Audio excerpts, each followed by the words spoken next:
நாளைக்கு எலெக்ஷன். யாருக்கு ஓட் போடணும்னு முடிவு பண்ணிட்டீங்களா? எனக்கு போன வாரம் வரைக்கும் இந்த கட்சிக்கு கண்டிப்பா ஓட் போடணும், இவங்க கண்டிப்பா ஜெயிச்சே ஆகணும் அப்படின்னு எந்த கட்சியுமே தேர்ந்தெடுக்க முடியல.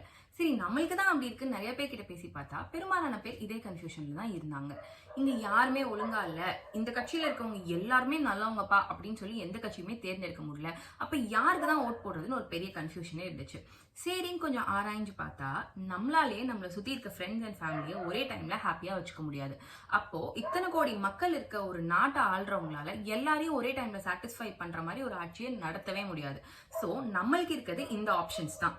யாரு சிறந்த ஆட்சி அமைப்பாங்களோ அவங்கள தேர்ந்தெடுக்க வேண்டியது நம்மளோட கடமை. இந்த கட்சி தான் ரொம்ப நாளா தமிழ்நாட்டுல ஆண்டுட்டு இருக்காங்க, இவங்களுக்கு தான் என் அப்பா தாத்தா காலத்துல இருந்தே ஓட் போட்டுட்டு இருக்காங்க, அதனால நானும் இவங்களுக்கு தான் ஓட் போடுவேன், கண்மூடித்தனமா ஓட் போடுறதும் தப்பு தான். எனக்கு இவரை பிடிச்சிருக்கு, இவர் பேசுறது பிடிச்சிருக்கு, அதனால அந்த கட்சிக்கு ஓட் போடுறேன்னு சொல்றதும் தப்பு தான். ஏன்னா வெறும் சிஎம் கேண்டிடேட் மட்டும் ஆட்சி அமைக்க போறது இல்ல, அந்த கட்சியோட கொள்கைகளும் அந்த கட்சியோட வேட்பாளர்களும் ரொம்ப ரொம்ப முக்கியம்.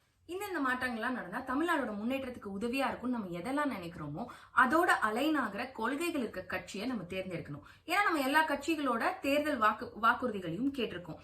சோ அந்த கட்சிகளோட வாக்குறுதிகள் எந்த அளவுக்கு லாஜிக்கலாவும் பிராக்டிக்கலாவும் இருக்கு அப்படிங்கறத அனலைஸ் பண்றது ரொம்ப ரொம்ப முக்கியம். அது மட்டும் இல்லாம நான் சொன்ன மாதிரி சிஎம் கேண்டிடேட் மட்டும் இல்லாம அந்த கட்சியோட எல்லா வேட்பாளர்களும் சேர்ந்துதான் ஆட்சி அமைக்க போறாங்க. சோ அந்த வேட்பாளர்கள் எப்படிப்பட்டவங்களா இருக்காங்க அப்படிங்கறத நம்ம தெரிஞ்சுக்கிறது ரொம்ப முக்கியம். குறைஞ்சபட்சம் நம்ம தொகுதியில இருக்க வேட்பாளர்கள் யாரு, அவங்க எப்படிப்பட்டவங்க அப்படிங்கறதையாச்சும் தெரிஞ்சுக்கிட்டு நம்ம ஓட் போடுறது ரொம்ப ரொம்ப முக்கியம். பொருள் வாங்கணும்னாலே நம்ம ரொம்ப ஆராய்ஞ்சு வாங்குறோம். ஆனா நாளைக்கு நம்ம போட போற ஓட்டு தான் அடுத்த 5 வருஷம் நம்ம வீட்டுக்கு வர மெட்ரோ வாட்டர் கனெக்ஷன்ல இருந்து நம்ம பாதுகாப்பு வரைக்கும் எல்லாத்தையும் நிர்ணயிக்க போகுது. சோ அப்படிப்பட்ட நம்ம கையில இருக்க இந்த பவரை எந்த ஒரு ராங் இன்ஃப்ளூயன்ஸ்க்காகவும் தப்பான ஒரு டெசிஷன் நம்ம எடுக்காம எல்லா கேண்டிடேட்ஸையும் எல்லா கட்சிகளையும் சரியா ஆராய்ஞ்சு சரியான ஒரு முடிவு எடுக்கிறது குடிமகனா நம்ம ஒவ்வொருத்தரோட கடமையும். Happy voting.